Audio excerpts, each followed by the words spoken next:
Orphée est le fils d'un mortel, le roi de Thrace, Oeagre, et de la muse Calliope.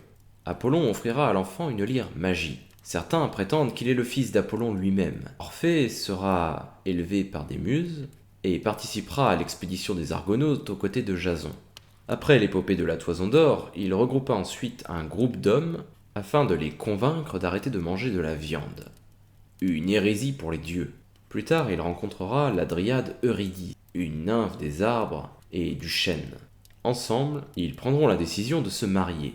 Un jour, un jeune homme nommé Aristée tomba amoureux d'Eurydice. Il va alors tenter de l'embrasser, mais cette dernière prendra la fuite. C'est alors qu'elle va marcher sur un serpent qui va la mordre et la tuer.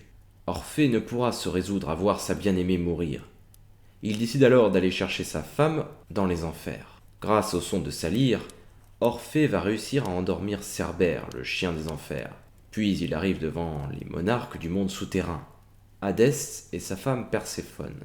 Ils acceptent de rendre Eurydice à son mari, à la seule condition qu'Orphée ne se retourne pas avant d'être sorti des enfers. Eurydice va alors suivre Orphée, guidée par la musique de sa lyre. Mais lorsqu'Orphée apercevra pour la première fois la lumière du jour, et n'entendant aucun bruit, il décide de se retourner pour vérifier si son épouse est toujours derrière lui.